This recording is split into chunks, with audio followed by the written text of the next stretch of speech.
آتے آپ کے مسائل میں آپ کا ایک مرتبہ پھر استقبال ہے. گزشتہ ہفتے آپ نے جانا تھا کہ ہم حجۃ الوداع کے جو الوداعی خطبہ تھا آپ صلی اللہ علیہ وسلم کو اس پر بات کر رہے تھے, ہیومن چارٹر کے اوپر بات کر رہے تھے. موضوع طویل تھا, اس لیے ہم نے اس کو اس ہفتے بھی جاری رہے گا اور ہمارے ساتھ وہی پینل موجود ہے. تو آئیے بڑھتے ہیں آگے اور شروعات. مغرب کا جو اظہار آزادی ہے, جی غازی صاحب, اس کا جو اظہار آزادی ہے کہ آئے دن آپ صلی اللہ علیہ وسلم کی شان میں کچھ نہ کچھ گستاخی جو مرضی آیا, کبھی کسی مسلمان کو بھی دیکھا کہ آپ, میں اس طرح سے بات پوری کمپلیٹ ہے, کبھی کسی مسلمان کو بھی دیکھا کہ حضرت عیسیٰ علیہ السلام یا موسیٰ کسی کی شان میں کبھی کوئی گستاخی کرتے ہوئے, جبکہ کہ ہمارے لیے تو وہ بھی, ہمارے لیے تو نبی ہیں, رسول ہیں ہمارے لیے تو. جی اصل میں ایک ہے اظہار خیال کی آزادی, جی, اور ایک ہے اخلاقیات کی پابندی. جی تو اخلاقیات کی پابندی ایک پہلو ہے, اظہار خیال کی آزادی دوسری پہلو. جی ان دونوں کو اسلام میں جمع کر دیا گیا.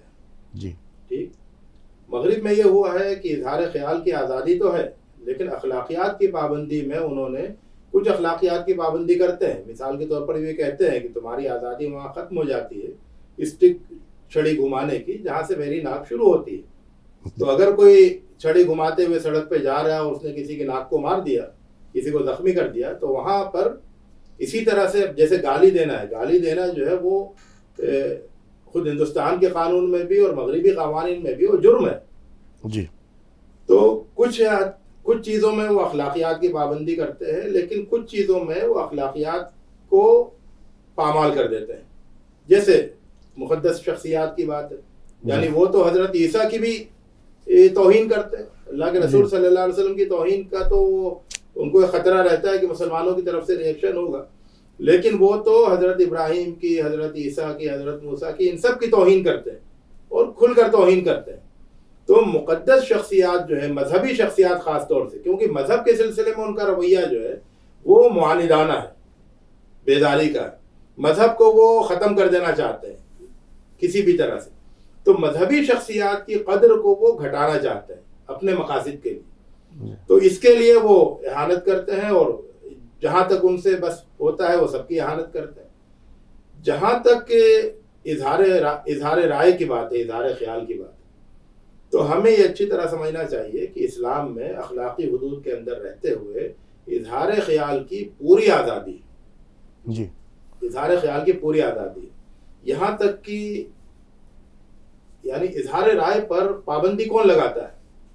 جی اظہار رائے پر پابندی وہ لگاتا ہے جو دلائل کی روح سے اپنے آپ کو کمزور محسوس کرتا ہے, جس کو معلوم ہوتا ہے کہ میں کمزور ہوں, جب گفتگو ہوگی تو میں ہار جاؤں گا, تو وہ رائے کے اظہار پر پابندی لگاتا ہے.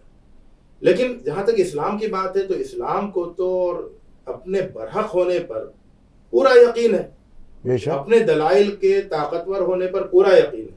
اس لیے اسلام جو ہے نا وہ گفتگو سے, اظہار رائے سے, اظہار خیال سے اس راستے میں ذرا بھی رکاوٹ نہیں پیدا کرتا ہے نا, بلکہ وہ تو دعوت دیتا ہے کہ آؤ گفتگو کرو, قل ہاتوا برہانکم, لاؤ اپنی دلیل, قل ہاتوا برہانکم ان کنتم صادقین.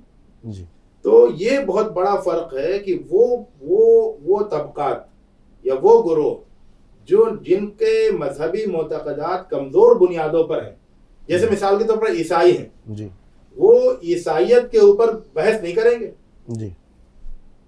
کیونکہ عیسائیت جو ہے اس کا جو تثلیث کا نظریہ ہے وہ تو بہت ہی کمزور بنیاد پر ہے. اسی طرح سے دیگر بھی بہت سے مذاہب ہیں جو اپنے مذہبی چیزوں کے اوپر گفتگو کے لیے تیار نہیں ہوتے. جہاں تک اسلام کی بات ہے تو اسلام میں تو عقیدے کا, یعنی اسلام کا, ایمان کا ایک ایک جز وہ بہت مضبوط بنیادوں پر قائم ہے.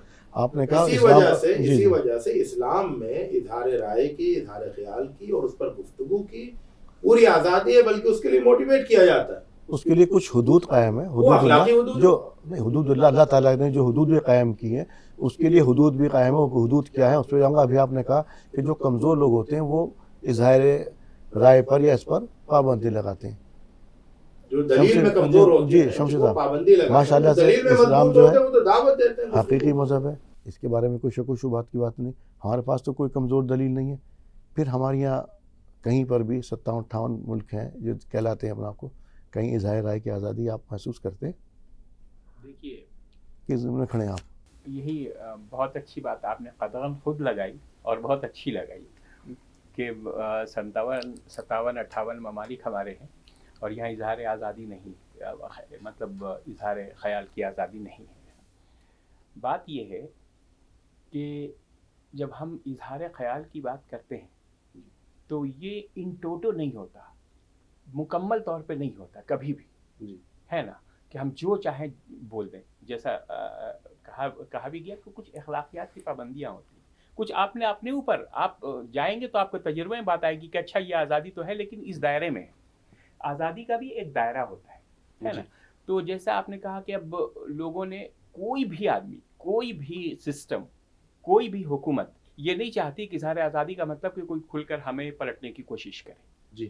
ٹھیک ہے، جیسا آپ نے کہا کہ 57-58 ممالک ہمارے ہیں اور اکثر ان میں جو ہے وہ بادشاہ بنے بیٹھے ہیں اور یہ بنے بیٹھے ہیں، مونارکی ہے نا ہے۔ تو کوئی بھی یہ نہیں چاہتا کہ جو میرا سسٹم ہے وہ اس کے خلاف کوئی اٹھے، کوئی آواز نکلے۔ ڈیموکریٹک سسٹم میں تو یہ منع کیا گیا، یہ منع کیا جا رہا ہے، ہے نا، تو وہاں تو ان کی بادشاہت ہے۔ آپ یہ دیکھیے ڈیموکریسی میں جہاں بالکل کھلے عام ہو سکتی تھی یہ بات ہے کہ ہم حکومت کے خلاف جس چیز سے ہم مطمئن نہیں اس کے خلاف بول سکتے ہوں، یہاں آپ نہیں بول سکتے، آپ کو دیش دروہ گھوشت کر دیا جاتا ہے۔ آپ دیکھ لیجئے، تو وہاں جہاں ایک آدمی کا نظام ہے، وہ نظام سے مراد وہ سب کچھ اپنے اندر عامر کہہ لیجئے، ان کو حقوق حاصل ہیں سارے، ہاں، تو وہ نہیں چاہتا ہے نا، تو وہ نہیں چاہتا کہ اس کے خلاف کوئی آواز اٹھے، ہے نا، اس کے اس لیے کہ وہ اگر آواز اٹھے گی تو پھر اس کو اپنی کرسی کا خطرہ رہتا ہے، اسی لیے دبائی جاتی ہے یہ باتیں بہت صاف۔ اچھا، حدود اللہ، اللہ تعالیٰ کی حدود، اظہار رائے، اس حدود کے اندر رہ کر کے وہ حدود کیا ہیں؟ اظہار رائے کے سلسلے میں اگر اسلام مکمل آزادی دیتا ہے بولنے کی بھی، لیکن اس کے اندر حکمت بھی ضروری ہے۔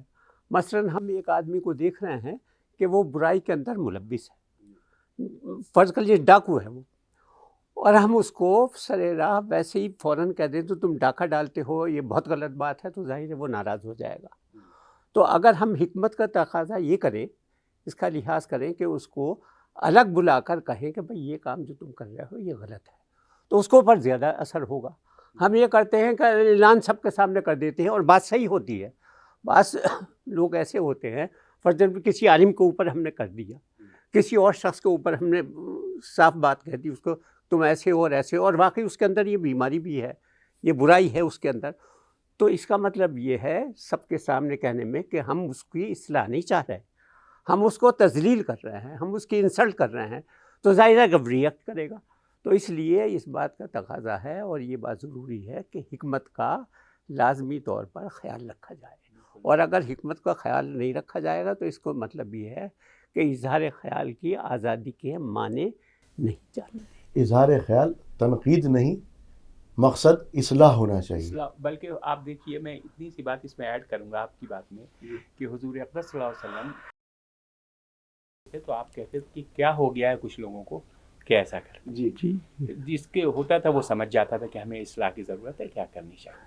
کبھی بھی ایک آدمی کی طرف پوائنٹ نہیں کیا کہ اس نے ایسا کیا، اس نے ایسا کیا، ہے نا، جبکہ حضور اقدس صلی اللہ علیہ وسلم تو آپ جو کہتے سب مطلب سر تسلیم خم ہے نا، جو بھی کچھ کہتے، لیکن آپ صلی اللہ علیہ وسلم نے ہمیں سکھایا کہ کسی کی اگر اصلاح کرنی مراد ہو، مقصد ہو، تو ایسے کہ کیا ہو گیا کچھ لوگوں کے ایسا، یا کیا ہو گیا کہ ایسا کرتے ہیں لوگ۔ لیکن اگر کوئی آدمی عقیدے سے منحرف ہو رہا ہو یا عقیدے کے بارے میں کوئی غلط بات کر رہا ہو، پھیلا رہا ہو، سمجھانے سے، تب تو آپ اس کو کھل کے مخالفت اس کی آپ پر لازم بنتی ہے نا۔ دیکھیے میں ایک بات بتاؤں، پہلے ہمیں اپنا مقصد دیکھنا ہوگا، آیا مقصد ہماری اصلاح ہے یا اس کو تکلیف پہنچانا ہے؟ بے شک، ٹھیک ہے، اگر مقصد اصلاح ہوگی نا تو آپ کا لہجہ بدل جائے گا، اگر آپ کے دلائل بدل جائیں گے، اگر مقصد اصلاح ہوگی تو صرف اتنا سا فرق ہے کہ اب کچھ بولنے سے پہلے ہم اپنے آپ کو ٹھیک کر لیں کہ میرا مقصد کیا ہے۔ اگر مقصد اصلاح ہوئی تو کٹر سے کٹر غیر مسلم جو مستقل اسلام کے خلاف، وہ اسلام لا چکا ہے، بے شک، بہت بڑے بڑے لوگ لا چکے ہیں، اور بہت سارے لوگ دین سے منحرف اسی لیے ہوئے ہیں کہ ان سے اس طریقے سے، اس طرز سے بات کی گئی ہے کہ ان کا دل اور بدسن ہوا ہے۔ تو یہ ہمارے اوپر ڈیپینڈ ہے کہ ہم ان کو اسلام میں لانا چاہتے ہیں یا ان کے خلاف بولنا چاہتے ہیں، ہے نا۔ اب اس کے آگے ایک اور چیز آتی، فریضہ تبلیغ، اس کے بارے میں کس کس پر عائد ہوتی ہے؟ سب سے زیادہ ذمہ داری اس کی کس کے اوپر عائد ہوتی ہے؟ جی، اسلام میں ہر وہ شخص جس کو روشنی مل جائے اس کی ذمہ داری ہے کہ وہ اس روشنی کو دوسروں تک پھیلائے۔ تو جسے بھی اسلام کی دولت حاصل ہو جائے، اسلام کا علم حاصل ہو جائے، تو وہ جو ہے اسے دوسروں تک پہنچائے۔ اس میں ایسا بھی ہو سکتا ہے کہ جو پہنچانے والا ہے وہ کم علم ہو، اور جس کے پاس پہنچایا جا رہا ہے وہ زیادہ علم والا ہو، زیادہ سمجھ والا، یہ بات بھی اس میں کہی گئی۔ تو اس لیے ہمیں دین کو پہنچانے کی جو ذمہ داری ہے، اس میں ہم یہ نہیں کہہ سکتے کہ فلاں کی ذمہ داری ہے، فلاں کی ذمہ داری نہیں۔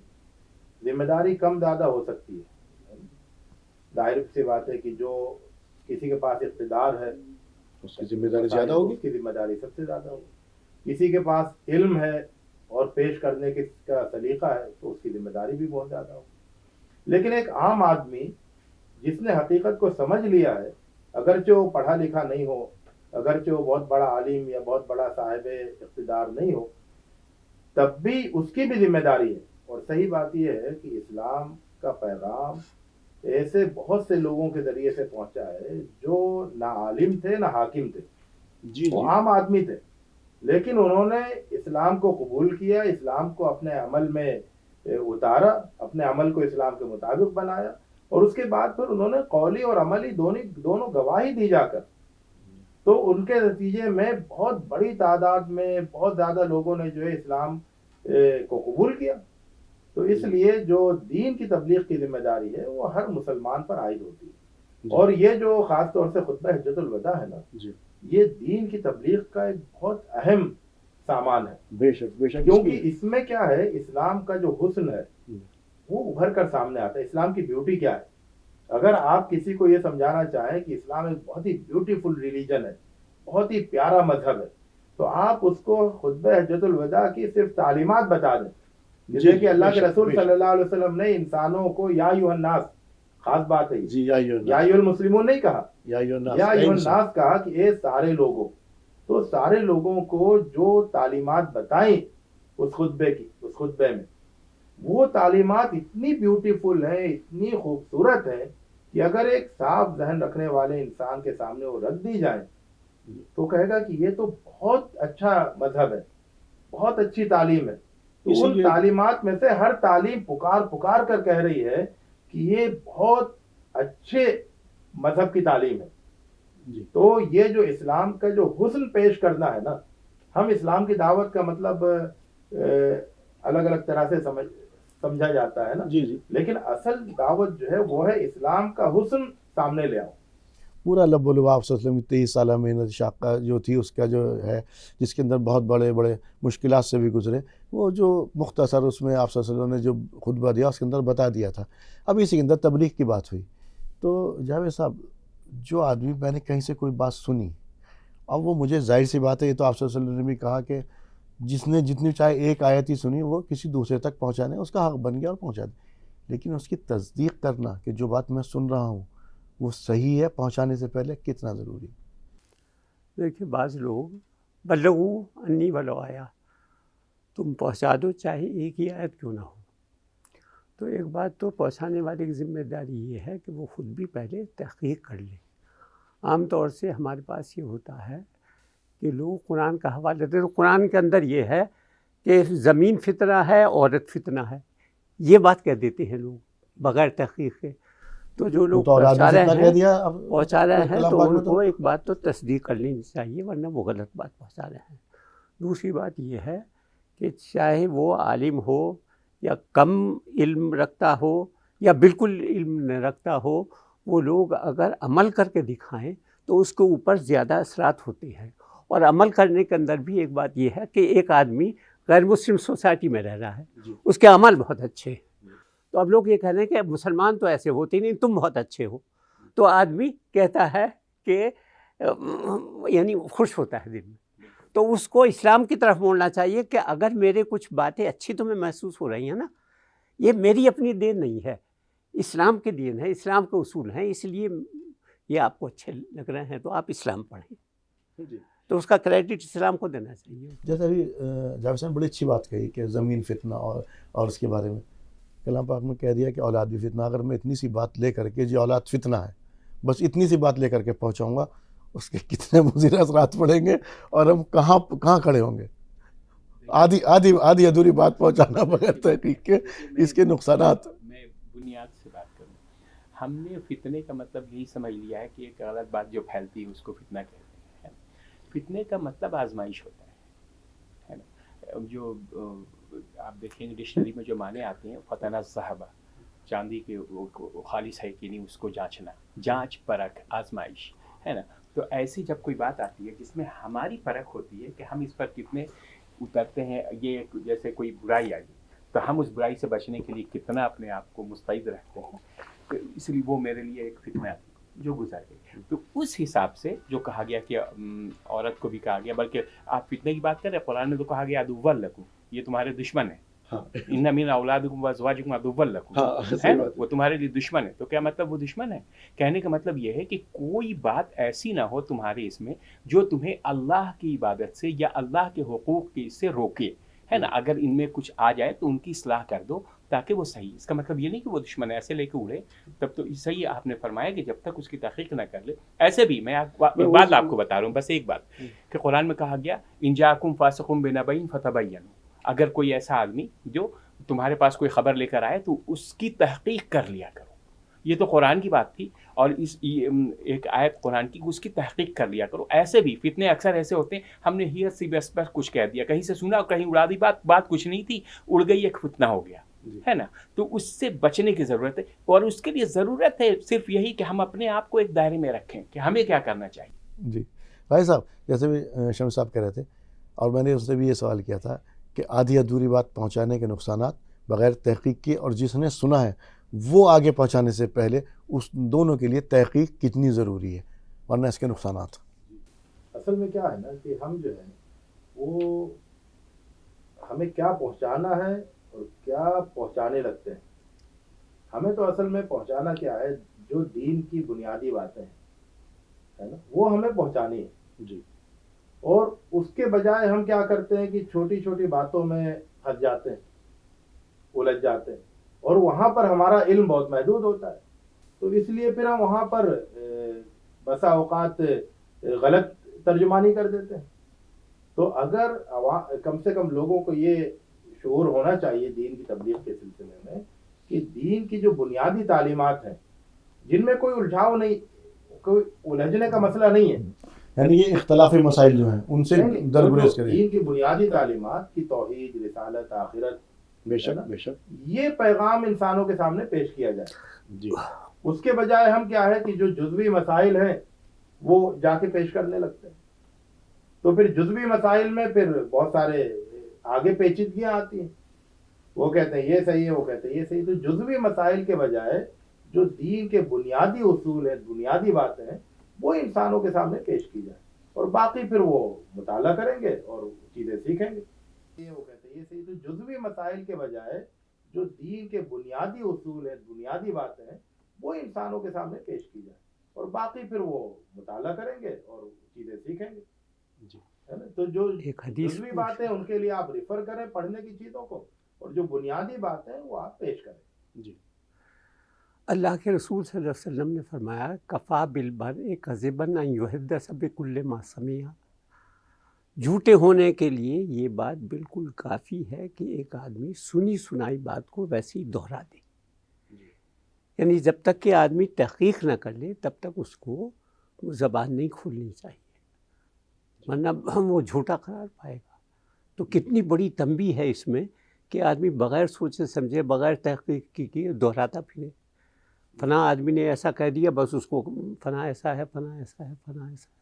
تو اس سے سماج کے اندر ایک فتنہ اور پھیلتا ہے اور برائی پھیلتی ہے. تو اس کے سلسلے میں بہت محتاط رہنے کی ضرورت ہے کہ آدمی پہلے بات کو جان لے اور تحقیق کر لے, اس کے بعد دوسروں تک کمیونیکیٹ کرے.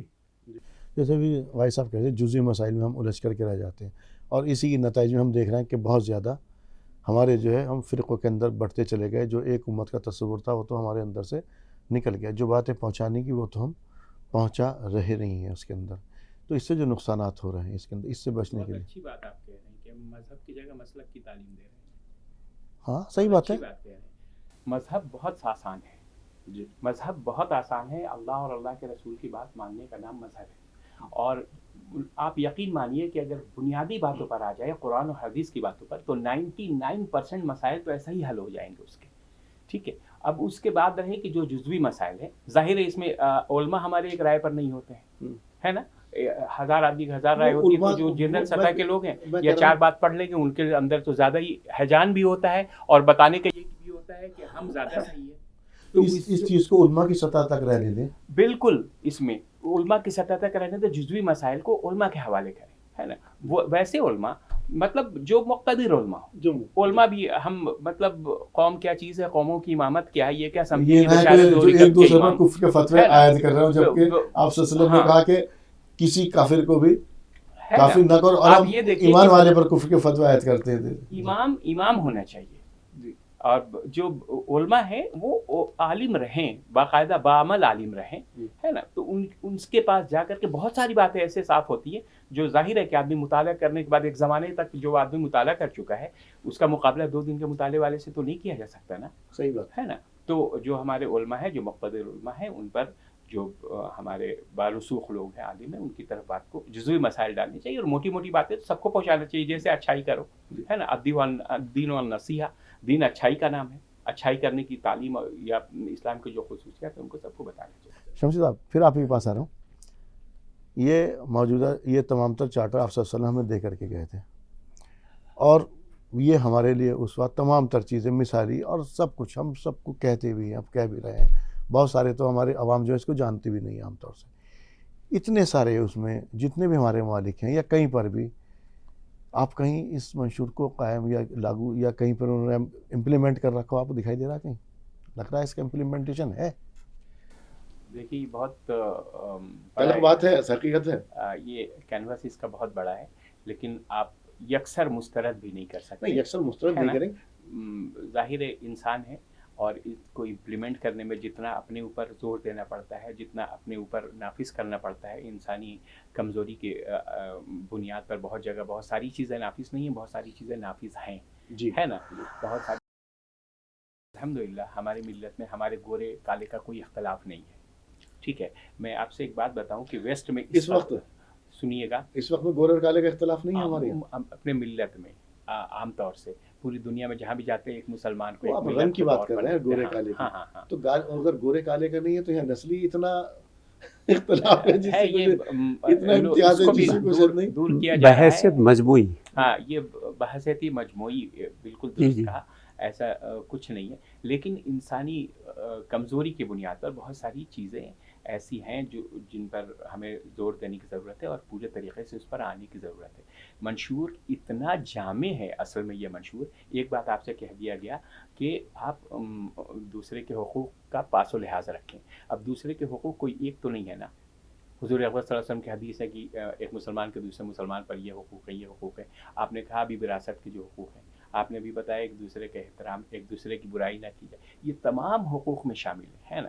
تو جو چیز اس کے اندر جس میں انسان کمزور واقع ہوا ہے, اوور آل اگر منشور کی بات کریں, جو آپ کو بتایا گیا ہے کہ دیکھو ایسا ایسا کرنا ہے, ایسا ایسا کرنا ہے, اس کو نافذ کرنے کی ضرورت ہے. جیسے جتنی جاہلیت کے رسوم ہے وہ میرے قدموں کے نیچے آپ نے کہہ دیا, ہے نا. لیکن ہم نے جو آج محاسبہ کیا, جو ہم نے اپنا محاسبہ کیا, تو ہم نے اپنے آپ کو دور جاہلیت کے بہت قریب پایا. بہت معذرت کے ساتھ کہہ رہا ہوں. بالکل بالکل صحیح کہہ رہے ہیں. اس دور جاہلیت کے ہم نے اپنے آپ کو بہت قریب. جی قائد صاحب کچھ کہنا چاہ رہے تھے. اصل میں صحیح بات یہ ہے کہ اگر اس منشور کو سامنے رکھیں تو امت مسلمہ کی حالت جو ہے وہ بہت خراب ہے. آپ یہ سمجھیے کہ اس منشور میں یہ کہا گیا کہ لا ترجعوا بعدی کفارا یضرب بعضکم رقاب بعض, کہ میرے بعد کافر مت ہو جانا کہ ایک دوسرے کی گردنیں مارنے لگو.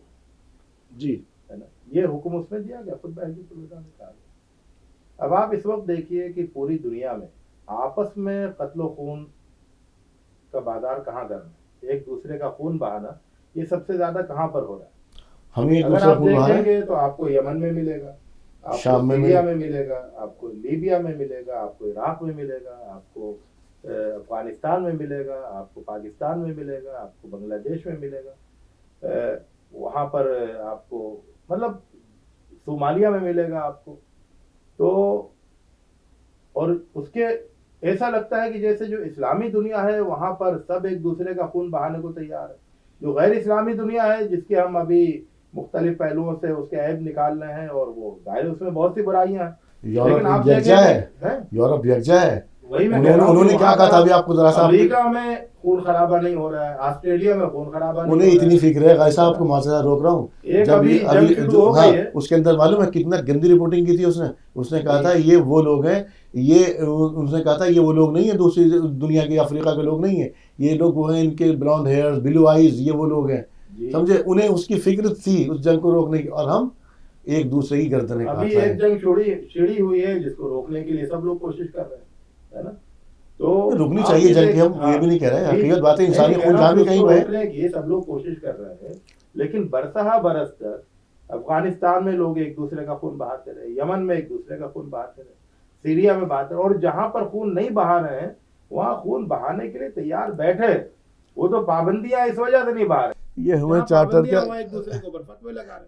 چارٹر کا لمبردار جنہوں نے 10 لاکھ بچے اس لیے مار دیا اس میں عراق میں کہ ان تک دوائی نہیں پہنچ سکی، اور یہ اپنے آپ کو ہیومن چارٹر کا لمبردار کہتے ہیں. ابھی میں ان کی بات نہیں کر رہا ہوں، جی ابھی میں بات کر رہا ہوں خود آپس کی. جی بے شک کہ ہمارے ہاں جو ایک دوسرے کا خون بہایا جا رہا ہے پوری اسلامی دنیا میں، بلا دریغ ایک دوسرے کا خون بہایا جا رہا ہے، اس کا جواز کہاں سے آتا ہے؟ یعنی اللہ کے رسول صلی اللہ علیہ وسلم خطبہ حجۃ الوداع میں فرما رہے ہیں کہ لا ترجعوا بعدی کفارا، میرے بعد کافر مت ہو جانا، یضرب بعضکم رقاب بعض، ایک دوسرے کی گردن کاٹنے لگو. یعنی ایک دوسرے کی گردن کاٹنے کا مطلب کافر ہو جانا ہے، اور یہاں ایک دوسرے کی گردن کاٹ رہے ہیں. تو صحیح بات یہ ہے کہ جو یہ منشور ہے خطبہ حجۃ الوداع کا، جو عظیم منشور ہے، اس سے ہم بہت دور کھڑے ہوئے ہیں، ہے نا؟ ظاہر ہے کہ خیر کے پہلو ہر سماج میں ہوتے ہیں، اور امت میں خیر کے پہلو دوسروں سے زیادہ ہے نا؟ ظاہر کیونکہ ابھی قرآن بھی موجود ہے، سنت بھی موجود ہے، علماء کی ساری کوششوں کے اثرات بھی موجود ہیں، تو خیر کا پہلو نسبتاً مجموعی لحاظ سے زیادہ ہے کئی پہلوؤں سے، ہم نے کووڈ کے دوران دیکھا ہے. جی، لیکن جو خرابیاں ہیں وہ بہت سیریس قسم کی ہے، اور ان کے سلسلے میں پوری توجہ دینا بہت زیادہ ضروری ہے. جی بس سب کچھ میں یہ کہہ رہا تھا کہ مجھے تھوڑا سا اختلاف ہے غازی صاحب سے، جی، اور وہ آپ نے بتایا کہ آپس کے اندر خون خرابہ ہو رہا ہے مختلف ملکوں میں، تو یہ بات ٹھیک ہے، ہو رہا ہے. لیکن اگر ہم یہ دیکھیں کہ امریکہ نے کتنے ظلم کیے ہیں، افغانستان کو تباہ کر دیا، عراق کو تباہ کر دیا، کارپیٹ بمبنگ کر رہے ہیں، یہ تمام ہتھیار بیچ رہے ہیں، 2 ملکوں کو لڑا رہے ہیں، تو یہ ان کی پالیسی ہے، تو یہ ذمہ دار تو یہ ہیں، ہم ان کی اس کے اندر جال کے اندر پھنس رہے ہیں. 57-58 اللہ تعالیٰ نے دنیا کے تمام تر جتنے بھی ذخائر ہیں، جتنے بھی آپ کو مال دولت سے آپ کو نوازا نا، لگ بھگ اس وقت جو دنیا کی جو زمین کے اندر جو بھی مال ہے، جو پیسہ ہے، تیل ہے یا سونا ہے، چاندی ہے، لگ بھگ اس وقت مسلمان جو 70 سے 80% اس پر قابض ہے. کیوں آپ محتاج ہیں؟ کیوں آپ کھلونا بنے؟ یہ بات تو ٹھیک ہے، لیکن اس کے برخلاف وہاں پر ڈکٹیٹرشپ ہے ان ملکوں کے اندر. تو ڈکٹیٹرشپ تو نہیں اچھا، اور یہ غلط ہے، اس میں کوئی شک نہیں ہے، لیکن اندرونی نظام، صفائی ستھرائی، فیاضی، دوسروں اور مہمان نوازی، دنیا کے اندر مہمان نوازی جتنی عرب ممالک میں ہے اتنی کہیں پر نہیں پائیں گے آپ. تو ان کے جو اچھے پہلو ہیں، پازیٹیو پہلو، وہ تو دیکھیے، اس کے اوپر پردہ مت ڈالیے. اس کے بارے میں غازی صاحب نے اکثر اس کو مسترد نہیں کیا. انہوں نے کیا تھا، اور اقواموں کے مقابلے ہماری جو امت ہے اس کے اندر یہ تمام سب چیزیں بنسبت زیادہ ہیں. تو اس کی چیز آپ نے بات، اس لیے میں نے کہا کہ قدر اختلاف ہے، پوری طرح نہیں ہے. میں اسے کہہ رہا ہوں، لیکن جو آپ بات کر رہے تھے نا، یقینی طور پر کسی پہ کارپیٹ بم نہیں ہو رہی تھی. آپ دیکھیے ہندوستان میں، ہمارے ملک میں مسلم گاؤں ہوتا ہے چھوٹا سا، 50 گھر کا گاؤں ہوتا ہے، 2 پارٹیاں ہوتی ہیں، ایک دوسرے کے قتل کرتے ہیں، عدالت میں 15-15 20-20 مقدمے چل رہے ہوتے ہیں، پورے گاؤں سے مرد جو ہیں چھوڑ کے ادھر ادھر چلے گئے ہوتے ہیں. ایک گاؤں میں کئی سال سے 2 پارٹیاں ایک دوسرے کا خون بہا رہی ہیں. یہ تو ہندوستان میں ہو رہا ہے، 2 سگے بھائیوں سے لے کر کے، اور آپ چاہے اسے قومی سطح پر دیکھیں یا بین الاقوامی سطح پر دیکھیں، اختلافات ایک دوسرے کا بلا دریغ ہم خون بہا رہے ہیں. دوسرے جو ملک، دوسری جو قومیں ہیں وہ کیا کر رہی ہیں، ایک منٹ، دوسری جو قومیں ہیں وہ کیا کر رہی ہیں، اس سے ہم اپنا موازنہ نہیں کریں گے. ہمیں یہ دیکھنا ہے کہ خطبہ حجۃ الوداع سے اپنا موازنہ کرنا ہے، بے شک ہم کہاں کھڑے ہیں، عمل سے اپنا موازنہ نہیں کرنا ہے، خطبہ حجۃ الوداع سے اپنا موازنہ کرنا ہے کہ خطبہ حجۃ الوداع میں ایسی خوبصورت امت کی تصویر ہے اور یہ امت جو ہے اس سے کس طرح کتنی دور ہے کتنی قریب ہے. جی تو یہ موازنہ جو ہے ہمارے حق میں مفید ہوگا. اگر ہم نے یہ موازنہ کیا کہ امریکہ نے 10 لاکھ مارے، ہم نے تو 1 ہی لاکھ مارے ہیں، تو یہ موازنہ جو ہے ہم کو غلط راستے پہ لے جائے گا. جی ڈاکٹر صاحب میں یہ کہہ رہا تھا کہ اس میں جیسے کہا کہ باہر کی جو طاقتیں جو ویسٹرن پاورز ہیں وہ ہم میں تفریق ڈال کر کے، ہمیں بانٹ کر کے اور اس میں لڑائی کروا رہی ہیں اور ہم ایک دوسرے کی گردنیں مار رہے ہیں. میں کہہ رہا ہوں کہ اپنی پڑوسی ریاست پاکستان کو دیکھیے، ابھی بہت ڈیٹیلز اس پر خبریں آ رہی ہیں جی کہ جو امریکہ نے وہ عمران کی حکومت کو پلٹنے کے لیے کیسے کیسے لوگوں کو خریدا ہے. جی تو میں صرف اس طرف جانا چاہ رہا ہوں کہ کچھ اپنے جو ذاتی مفادات ہیں نا، جن کی بنا پر ملی مفادات کو لوگ قربان کرتے ہیں، یہ بھی ایک لڑائی کی ایک بڑی وجہ ہے. اقتدار حاصل کرنے کے لیے ملت کا کیا نقصان ہے اس کو بالکل پیش نظر نہیں رکھتے. صحیح بات اقتدار ہے. حاصل کرنے کے. اچھا ایک چیز اور میں زیادہ بس ہم پروگرام کو کریں گے، ہم اب بھی کریں گے. میں کہتا جو ہیومن چارٹر ہے، ظاہر سی بات ہے ظاہری طور پر تو وہی سب چیزیں ایسا لگتا ہے کہ پورا ہیومن چارٹر جو حجۃ الوداع خطبے سے ہی لیا گیا اس کے اندر برائی. ہم اپنا آپ کو اس کا پابند کرنا چاہتے ہیں، لیکن حجۃ الوداع کا جو آپ صلی اللہ علیہ وسلم کی تعلیمات ہے اس کا پابند ہماری حکومتیں کیوں نہیں کرنا چاہتی؟ بہت اچھی بات آپ کہہ رہے ہیں. دیکھیے بات وہیں آئی، بیک ٹو دا اسکوائر، شروع سے جہاں بات شروع ہوئی یہ وہیں آ گئی بات کہ ہم اگر خطبہ حجۃ الوداع جو ہے اس میں جو انسانیت کا جو سب سے بڑا منشور ہے اس کو اپنے اوپر نافذ کرنے کے لیے سب سے پہلے یہ بات ضروری ہے کہ ہمیں اپنے ذاتی مفادات سے ہاتھ دھونا پڑے گا. میں آپ کو بالکل اوور آل سطح پر بات کروں کہ ہم اس کو آیا اپنے اوپر نافذ کرنا چاہتے ہیں یا نہیں کرنا چاہتے. کوئی منافقت اس میں، کوئی نفاق نہیں چلے گا. ٹھیک ہے. اور ایک دوسرے نظام کی جب آپ بات کر رہے ہیں ہیومن چارٹر کی، جو مستقل نفاق پر مبنی ہے، مستقل بے شک بے شک، اور ہمیں مجبور اس لیے ہے کہ ہم جہاں رہتے ہیں اس کے کچھ اصولوں کی پابندی کرنے کے ہم مکلف ہیں، ہمیں کرنا ہے وہ ہے نا. تو اس کی وجہ سے بھی ہمیں پریشانی آ رہی ہے. جی. اور جو آپ خطبے کی بات کر رہے ہیں، جو جس منشور کی بات کر رہے ہیں، اس کے لیے ضروری ہے کہ آدمی اپنا نقصان سمجھے، اپنا فائدہ سمجھے، اپنے مفادات سے ہٹ کر ملی مفاد اس کے سامنے ہو. اسلام جب بھی بات کرتا ہے تو پوری مسلم کمیونٹی کو، پورے اس کو ایز اے ہول دیکھتا ہے، انسانیت کی بات کرتا ہے. وہ اے انسانوں، جیسا کہا گیا یا ایھا الناس، ہے نا، پوری دنیا کو کہا گیا یا ایھا الناس کلوا مما فی الارض حلالا طیبا، ہے نا، یا اور بہت ساری آیتیں یا ایھا الناس ایسا کرو ایسا کرو ایسا کرو. تو پوری انسانیت کی بات کرتا ہے کہ پوری انسانیت میں اگر یہ منشور نافذ ہو جائے تو دنیا میں حق تلفی رہے گی ہی نہیں. بے شک. ٹھیک ہے. لیکن ہم اس لیے کرتے ہیں، آپ یہ دیکھیے پھر جڑ میں وہی بات آ رہی ہے کہ ہمارے مفادات ہم کو اس سے روکتے ہیں. اب اس میں جو آدمی جتنے مفادات کا قابو پا لے، دنیا ہمارے اوپر حاوی ہے. ہم ہیومن کمیشن جو ہے اس کے تو جواب دہی اپنی طے کرتے ہیں کہ ہاں ہم نے یہ کر لیا یہ کر لیا، اس کے اور سمجھتے ہیں کہ یہاں پر ہماری جواب دہی ہے. آخرت کی جواب دہی کیوں نہیں ہم سمجھتے کہ آخرت سے بالکل ہی ہم نے اپنے آپ کو بالکل الگ کر لیا، یہ ہمارے یقین ہی نہیں رہا یا اس دنیا میں ہی رہنا ہمیں. جی جاوید صاحب. آخرت کے سلسلے میں جب تک ہمیں یقین نہیں ہوگا ہماری اصلاح نہیں ہوگی، بلکہ کسی بھی قوم کی، کسی بھی ملک کی، کسی بھی فرد کی بغیر آخرت کے تصور سے اصلاح نہیں ہو سکتی. اصلاح کے سلسلے میں اس خطبے کے اندر اللہ کے رسول صلی اللہ علیہ وسلم نے ایک اہم شق رکھ دی ہے، اور وہ یہ رکھا ہے کہ ترکت فیکم امرین لن تضلوا ما تمسکتم بہما کتاب اللہ و سنت رسولہ. میں تمہارے درمیان میں 2 چیزیں چھوڑ کر جا رہا ہوں، اور اگر تم اس کو مضبوطی سے پکڑ لو گے تو کبھی گمراہ نہیں ہوگے. اور وہ چیزیں ہیں کتاب اللہ، اللہ کی قرآن پاک، اور اللہ کے رسول صلی اللہ علیہ وسلم کی سنت. تو اگر ہم ان دونوں چیزوں کو پکڑ لیں گے، چاہے وہ ممالک ہو، چاہے فرد ہو، چاہے اجتماعیت ہو، تو ہم گمراہ نہیں ہوں گے. خود اللہ کے رسول صلی اللہ علیہ وسلم نے بتا دیا ہے. تو جتنی بھی ہم کوشش کریں، جو شخص بھی کوشش کرے وہ کامیاب ہوگا، اور جتنی بھی کوشش کرے گا، جتنے بھی قریب جائے گا وہ کامیاب ہو جائے گا. اور اگر اس کو ہم نے بھلا دیا تو ناکام ہوں گے، جیسے کہ ہم آج دیکھ رہے ہیں.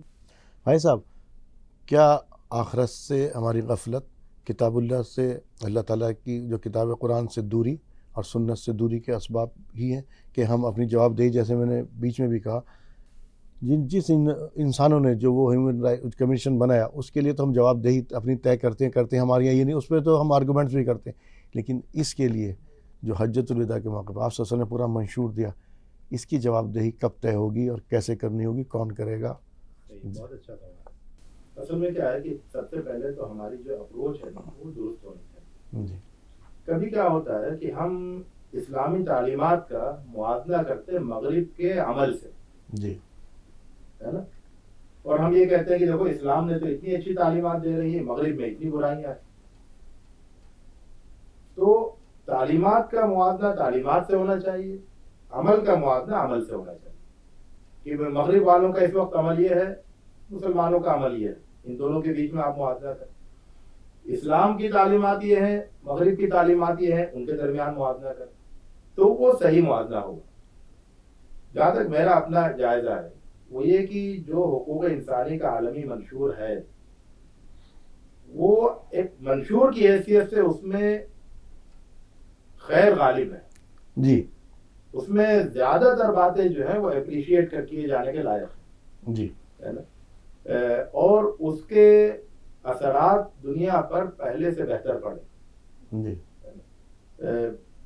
قیدیوں کے حقوق ہیں، مزدوروں کے حقوق ہیں، غلاموں کا مسئلہ ہے، غلامی کا مسئلہ ہے، ایسے بہت ساری چیزوں میں بہت سا اس کے اندر بہت سے انسانی پہلوؤں پر توجہ دی گئی۔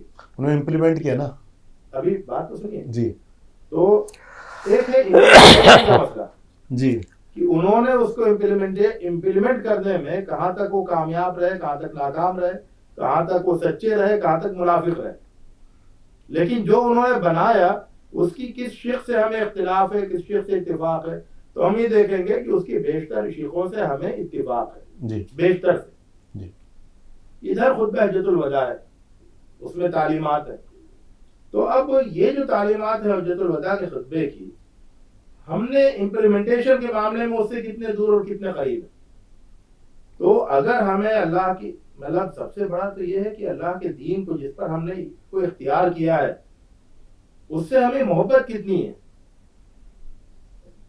اگر اس دین سے سچی محبت ہوگی تو اس پر عمل کریں گے، جس کے نتیجے میں ہمارا عمل اسلام کی تعلیمات کے قریب ہوگا، ہے نا؟ جتنی زیادہ محبت ہوگی، جتنا زیادہ عمل کریں گے اتنا ہی ہم اسلامی تعلیمات کے قریب ہوں گے۔ اور اگر ہم نے سچی محبت نہیں ہے تو اس کا نتیجہ یہ ہوگا کہ ہم یہ تو تعریف اپنے خطبوں میں تعریف کریں گے، دیکھو اللہ کے رسول صلی اللہ علیہ وسلم نے 1400 سال پہلے یہ کہا تھا، یہ کہا تھا، یہ کہا تھا، ہے نا، اور جہاں تک عمل کی بات ہے تو عمل میں تو ہم اس کے خلاف گواہی دے رہے ہوں گے، عمل تو یقینی طور پر ہمارا جو ہے خلافی ہے اس تو کے۔ صحیح بات یہ ہے کہ مغرب نے جتنا امپلیمنٹ کیا ہے اپنے منشور کو، اس سے بہت کم امپلیمنٹ ہم نے کیا ہے اپنے منشور کو، خطبہ حجۃ الوداع کو۔ صحیح ہے۔ امپلیمنٹیشن کے معاملے میں اس وقت موجودہ صورتحال، اس وقت کی نہیں، جی اس وقت تو سب بہت مطلب 100% امپلیمنٹیشن ہوا تھا، اس وقت کے مسلمانوں نے کیا تھا، جی جس کو ہم خیر القرون کہتے ہیں۔ صحیح بات ہے، اس وقت کے لوگ، لیکن موجودہ زمانے میں مسلمانوں نے جتنی دوری اس سے اختیار کی ہوئی ہے اور جتنا نفاق کا تعلق اس سے رکھا ہوا ہے، مغرب نے اس کے مقابلے میں قدر امپلیمنٹیشن کیا ہے۔ جی یقینی طور پر آپ کے پاس ہی بس آخر میں شمشید صاحب آپ سے، جیسے بھی غازی صاحب نے کہا عمل کی بات، ہماری جو جتنی بھی محفلیں یا جو کچھ بھی ہماری ہوتی ہیں کہیں پر بھی بیٹھ کر کے، ایک بڑا اچھا جملہ کہا بھی غازی صاحب نے، تعریف، کہ یہ ہم تعریف تک تو ہم چلے گئے، عمل نہیں ہے، عمل کی ضرورت اور کس سطح سے اور کس سطح تک۔ دیکھیے بہت اچھی بات آپ نے کی، میں ذرا سا اس میں ایک بات جوڑنا چاہوں گا، جیسا فرمایا کہ تعلیم کا موازنہ تعلیم سے کرنا چاہیے، عمل کا موازنہ عمل سے کرنا چاہیے۔ جس کی تعلیم ہی میں کھوٹ ہو اور اس پر وہ عمل پوری طریقے سے کر رہا ہو تو اس کو کیا کہیں گے؟ ٹھیک ہے، میں جو پورا یقین ہے کہ ہماری تعلیم میں کھوٹ نہیں ہے، صرف اور صرف ہمیں عمل کرنے کی ضرورت ہے۔ بالکل بے ٹھیک ہے، شک۔ اور دوسری طرف تعلیم ہی میں کھوٹ ہے، تو تعلیم کو تعلیم سے اگر موازنہ کریں گے تو ظاہر ہے ہماری تعلیم اچھی ہے، پھر عمل سے عمل کا موازنہ بھی ویسا ہی ہوگا نا، کہ ادھر جب تعلیم ہی وہی ہے تو عمل بھی وہی ہوگی۔ جہاں خاندانی نظام کی ضرورت نہیں، جہاں فارم میں لکھا رہتا ہے کہ باپ کا نام لکھنا ضروری نہیں ہے. ہاں اگر تعلیم ہی وہی ہے تو ظاہر ہے وہی معاشرہ جنم لے گا. ہمارے یہاں جو تعلیمی نظام ہے، یہ جو منشور ہے ہمارا، جس میں ہر طرح کی تعلیم دی گئی ہے، اس منشور پر مطلب بس عمل کرنے کی ضرورت ہے. اس میں کوئی دو رائے نہیں ہے. اس پر تھوڑی سی سختی سے اب عمل کرنے کی ضرورت ہے. سختی سے عمل کرنے سے فائدہ یہ ہوگا کہ جو ایک مقصود ہے جس معاشرے کو بنانا، وہ معاشرہ وجود میں آئے. نہیں، آپ نے جو غازی صاحب کہہ رہے تھے وہ کہہ رہے تھے جو بھی ان کا عمل ہے یا جو بھی اس میں بہت ساری شقیں ایسی ہیں جس سے ہم بھی اتفاق کرتے ہیں، لیکن ان کے نتائج ان کو اچھے مل رہے ہیں. اور بے شک اس کے اندر کوئی شک ہو ہی نہیں سکتا. آپ صلی اللہ علیہ وسلم کے منہ سے نکلے ہوئی بات یا کوئی ان سے آپ صلی اللہ علیہ وسلم کی زبان سے نکلا ہوا کوئی بھی لفظ، اس کے اندر کھوٹ تو ہم سوال ہی نہیں ہوتا. میرا عقیدہ، میرا ایمان ہے اس کے اوپر. ہم لوگ اکثر یہ بات بھی کہتے ہیں کہ جو ہماری اچھی باتیں وہ انہوں نے لے لی ہیں. ابھی بھی بیچ میں بات ہے، بالکل یہی بات ہے. جو اچھی تعلیمات تھے وہ انہوں نے زیادہ امپلیمنٹ کیا ہے. جی صحیح بات ہمارے. جی آپ کیا کہیں گے آخر میں؟ جی میں یہ کہہ رہا تھا کہ بہت سی چیزیں ان کے یہاں اچھی ہیں، لیکن اپنے ملک کی حد تک. اور امریکہ نے یہ ذرا ملاحظہ فرمایا کہ 100 کنٹریز میں اس وقت کنٹریز 193 یو این او کے ممبر ہیں. 100 کنٹریز نے امریکہ میں اپنی بیس بنا رکھی ہیں، اپنی فوجیں وہاں پر مقرر کر رکھی ہیں. ان کے تمام خرچ جو ہیں وہ ملک برداشت کر رہے ہیں. نہ صرف یہ کر رہے ہیں بلکہ پینشن تک وہ برداشت کر رہے ہیں. تو انہوں نے پوری دنیا کے اوپر کو غلام بنا کے رکھا ہے. اور وہ صرف مفاد پرست. میں اس میں سے ایک کراس کوشچن کر رہا ہوں. وہ کم سے کم اپنی حد تک تو سیف ہیں. ہم تو خود ہی ایک دوسرے کی گردن کاٹ رہے ہیں. جی بھائی صاحب، صورت حال ہے میں آپ کو بتاؤں. جی اسرائیل میں کی جیلوں میں فلسطینی بند ہیں. جی ٹھیک، ایک طرف. جی مصر کے جیلوں میں مسلمان بند ہیں. جی سعودی عرب کی جیلوں میں وہاں مسلمان بند ہیں، علماء بند ہیں. جی علماء بند ہیں. ان علماء کے ساتھ، ان مسلمین کے ساتھ اتنی بے دردی کا سلوک ہوتا ہے، غیر انسانی سلوک ہوتا ہے. اسرائیل کی جیل میں فلسطینیوں کے سلسلے میں اتنا غیر انسانی سلوک نہیں ہوتا. یعنی اسرائیل کی جیل میں قیدیوں کے حقوق محفوظ ہیں، قیدیوں کو ان کے حقوق ملتے ہیں. ان کے گھر والے آ کے ان سے ملاقات کرتے ہیں، ان کو بہت ان کا کیس دیکھتے ہیں، عدالت میں اوپن کارروائی ہوتی ہے، سب کچھ ہوتا ہے اور چھوٹتے بھی ہیں. اور سعودی عرب کی جیل میں، مصر کی جیل میں، ایران کی جیل میں اور ایسے ان ملکوں کی جیل میں کوئی چلا جائے تو بات تو وہی ہو رہی تھی، اظہار رائے کی یا کسی بات کی. وہاں کسی کی ہمت ہے کہ آواز اٹھا لے ان کے خلاف. مسلمان ملک ہو، مسلمان علماء ہوں، علماء کو بند کیا جائے اور اس کے بعد پھر ان کے گھر والوں کی بھی مجال نہیں ہوتی کہ وہ مہینوں جا کر دیکھ سکے. تو یہ جو اسی طرح سے ایک اور بات بتاؤں. جی جی مغرب میں ایک مزدور کے ساتھ ایک مزدور کے حقوق متعین ہوتے ہیں، لیبر لا ہوتا ہے. لیبر لا کے تحت اس کو حقوق ملتے ہیں. ہندوستان میں بھی حقوق ہیں مزدوروں کے کہ آپ اس سے کم آپ وہ نہیں دیں گے اس کو، اتنی اس کی وہ ہوگی، یہ ہوگی، یہ ہوگی، وہ آپ کے خلاف کیس کر سکتا ہے، اس کو پورا سپورٹ ملتا ہے. مسلمان ملکوں میں مسلمان مزدوروں کے ساتھ، یعنی یہاں سے بندہ جاتا ہے، اس کو بلایا جاتا ہے کہ تم کو وہاں پر آفس میں سیکریٹری بنا کے بٹھایا جائے گا اور وہاں اس سے ڈیزرٹ میں لے جا کے اونٹ چروائے جاتے ہیں اور 2 3 سال 4 سال تک اس کے گھر والوں کو خبر تک نہیں رہتی کہ وہ کہاں ہے. تو مسلمان ملکوں میں مسلمان مزدوروں کے ساتھ، مسلمان قیدیوں کے ساتھ جو سلوک ہو رہا ہے، حقوق انسانی کا منشور کیا کہتا ہے؟ مطلب وہ حجت الوداع کا منشور کہاں ہے اور ہمارا عمل کہاں ہے؟ تو دیکھیے، ایک تو ہوتا ہے ایک قوم کا دوسرے قوم سے معاملہ. امریکہ دوسروں کے ساتھ بہت غلط کرتا ہے. صحیح بات ہے، ہم تو خود اپنوں کے ساتھ کر رہے ہیں. لیکن امریکہ امریکیوں کے ساتھ تو اچھا کرتا ہے. یہی نہیں، امریکہ میں جو مسلمان جا کر بس جاتا ہے اس کے ساتھ بھی امریکہ اچھا کرتا ہے. یعنی اپنے سٹیزنز کے ساتھ، اپنے ریزیڈنٹس کے ساتھ، ان دونوں کے ساتھ اچھا کرتا ہے. جی جی. دوسرے ملکوں سے جس کی اس کی لڑائی چل رہی ہے اس کے ساتھ بہت برا. وہ اس کا سٹیزن ہے، وہ اس کے ساتھ وہی. یہاں تماشا یہ ہے اور المیہ یہ ہے کہ آپ اپنے ملک کے شہریوں کے ساتھ بدسلوکی کرتے ہیں، ظلم کرتے ہیں. اپنے ملک میں آ کے بسنے کام کرنے والے مسلمانوں کے ساتھ آپ بدسلوکی کرتے ہیں. جی. تو یہ جو اپنے اندر اپنے گھر میں ہے نا، اپنے گھر میں شروعات اپنے گھر سے حجت الوداع کی جو پامالی کی جاتی ہے وہ بہت بڑا سیریس مسئلہ ہے. اسی لیے میں کہہ رہا ہوں کہ انسانی حقوق کا مسئلہ اسلامی دنیا کے لیے بہت سیریس مسئلہ ہے جی اور اس سلسلے میں بہت بڑی بیداری لانے کی ضرورت ہے. جی آپ کچھ میں یہ کہنا چاہ رہا تھا کہ یہ بات تو ہے کہ دوسری جگہ یہ کیا جاتا ہے، پرزنرز کے ساتھ ہمارے اچھا سلوک کیا جاتا ہے، لیکن ایسا قطعاً یہ نہیں ہے کہ ہمارے یہاں ان کے یہاں برائی نہیں کی جاتی پرزنرز کے ساتھ، یا ہمارے یہاں اچھائی نہیں کی جاتی. میں بالکل ایک طرف بات نہیں ہوگی. ہاں وہ بات یہ ہے، آپ گوانٹانامو بے کا ایگزامپل لے لیجیے، وہاں کس طریقے سے ہمارے پرزنرز کے ساتھ بے دریغ ان کے ساتھ کیسے برے معاملات پیش آئے ہیں. پنجروں میں رکھا گیا، ان کے ساتھ بالکل مطلب غیر جانور سے غیر جانور سے زیادہ. ہاں وہ بھی بدتر سلوک کیا گیا. اب دوسری طرف آئیے، آپ نے دوسری طرف افغانستان میں دیکھیے، جو باہر کے پرزنرز تھے وہاں سے نکلنے کے بعد ایمان لائے، لیڈی وہاں کی ایمان لائی، باہر کی 2-3 کو باندھا گیا تھا کہ وہ ہمارے ساتھ ایسا سلوک کر رہے تھے مطلب جیسے ہم ان کے مہمان ہو، ہم پرزنر ہو ہی نہیں. یہ ایک آپ کو معلوم ہوگا باربرا فرگوسن، میں نے ان سے ملاقات کی ہے، وہ امریکہ کے اسپائی تھے عراق میں، ٹھیک ہے. انہوں نے کہا کہ مطلب ہیومن ٹچ جو ہوتا تھا نا، کہ ایک جگہ بم پھٹنے کی آواز آئی تو ایک عراقی فیملی نے مجھے اندر گھسا لیا کہ آ جائیے جلدی سے. اس کے بعد بولے کہ سارے مرد ایک طرف منہ کر کے بیٹھ گئے، کسی نے نظر نہیں، اور عورتیں ہماری خدمت کر رہی تھی. ایک بات بتا رہا ہوں، افغانستان میں آپ نے دیکھا کہ جو ایک لیڈی گئی تھی انٹرویو لینے کے لیے ملا عمر کا، یا ان کو وہ نکل کے بتا رہی ہے کہ مطلب کچھ بھی ہو سکتا ہے، یہ آدمی ٹیررسٹ نہیں ہو سکتا. یہ اس کا الفاظ ہے، میں اپنی کوٹ نہیں کر رہا ہوں، ہے نا. تو ایسا نہیں ہے، بہت اچھے ہمارے یہاں ایگزامپل بھی ہے، لیکن اب یہ ہوتی ہے جگہ جگہ کی باتیں. ہاں لیکن جیسے انہوں نے کہا، لیکن جہاں پہ انہوں نے کہا بھائی صاحب نے کہ اس کی میں اتفاق کروں، انہوں نے تحریک چلائی اسے، لیکن ہمارے یہاں اس طرح کی تحریک نہیں چلائی جاتی. آپ کچھ کہتے ہیں؟ بس آخر میرے پاس وقت نہیں بالکل نہیں، بس 1-2 سینٹنس. واقعی آدمی اسلام پر چلے تو وہ بہترین انسان بن جائے گا، اور اگر اسلامی اصولوں کو سے پش ڈال دے تو وحشی سے بہتر وحشی بن جائے گا، وحشی سے زیادہ خطرناک بن جائے گا. اگر ہم اسلام پر چلیں تو ہم کامیاب ہوں گے. جی بہت شکریہ. ناظرین، آج ہم نے بات کی حجۃ الوداع کے آپ صلی اللہ علیہ وسلم کے الوداعی خطبے کے بارے میں، کہ کیا منشور آپ صلی اللہ علیہ وسلم نے ہمیں دیا تھا، اور ہم اس پس منظر میں کہاں کھڑے ہیں.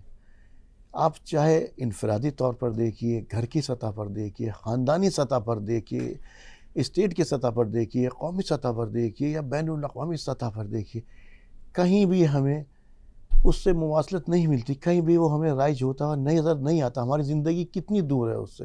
غازی صاحب نے ایک بڑا اچھی بات کہی کہ ایک دوسری گردنیں کاٹنے والی بات، اور آپ صلی اللہ علیہ وسلم نے کہا کہ کافر مت ہو جانا، یعنی کہ آپ ایمان سے ہی خارج ہو جاؤ گے. اور ہمارا حال کیا ہے؟ چھوٹی سی چھوٹی برائی ہمارے اندر موجود ہے، جبکہ لوگوں کے اندر اس وقت جو اس سے پہلے قومیں تھی، آپ صلی اللہ علیہ وسلم سے پہلے، وہ تو ایک ہی برائی پر پوری قومیں تباہ کر دی گئی. کم تولنے کے اوپر قومیں جو تباہ کر دی گئی ایک ہی برائی کے اوپر. اپنا محاسبہ کیجئے اپنے گھروں میں، انفرادی سطح پر یا کسی بھی جگہ پر اس منشور کو قائم کیجئے. کیا سوچے کہ ہم روز محشر میں آپ صلی اللہ علیہ وسلم کی شفاعت کے حقدار ہوں گے؟ ہم اپنے آپ کو امتی کہنے کے حقدار ہوں گے؟ آپ صلی اللہ علیہ وسلم کے بعد جب ہم جائیں گے اور آپ صلی اللہ علیہ وسلم کہیں گے کہ جو میں نے بتایا گیا تھا کیا کیا؟ روزہ، نماز، یہ جو ہمارے 5 پلر ہیں، وہ پلر ہیں، اس کے اوپر جو بنیاد بنتی ہے، جو عمارت بنتی ہے، وہ حقوق العباد سے مکمل اسلام بنتا ہے. وہ حصہ جو ہے ہمارا زندگی کا، اگر میں کہوں تو 25% یا 30% حصہ ہے عبادت کا. اسلام جو اجاگر ہوتا ہے وہ آپ کے عمل سے، حقوق العباد کو، ایک دوسرے کے حقوق آپ کے اوپر، ایک مسلمان کے دوسرے مسلمان پر کیا حقوق، پھر دوسری اقوام پر خاص طور سے آپ کے کیا حقوق ہیں. جب وہ لوگ جائیں گے دوزخ میں، کہا جاتا تو وہ کہیں گے کہ ان لوگوں نے تو ہمیں بتایا ہی نہیں تھا. آپ کیا کہیں گے؟ آپ نے یہ مان لیا کہ وہ لوگ جو ہیں صرف دوزخ میں ہی جائیں گے، جہنمی لوگ ہیں، اور اپنا آپ کو آپ نے جنتی سمجھ لیا. سوچیے اس وقت کیا ہوگا. آپ سبھی لوگ پروگرام میں شمولیت کے لیے تہہ دل سے شکریہ. تو ناظرین، آپ کے مسائل میں آج اتنا ہی، اور ایک مرتبہ پھر آپ سے کہوں گا اپنا محاسبہ کیجئے، چاہے انفرادی سطح پر ہو یا کسی بھی سطح پر ہو. بہت بہت شکریہ. ناظرین، آپ دیکھتے رہیے تہذیب ٹی وی. اپنے میزبان کو دیجیے اجازت. السلام علیکم ورحمۃ اللہ وبرکاتہ.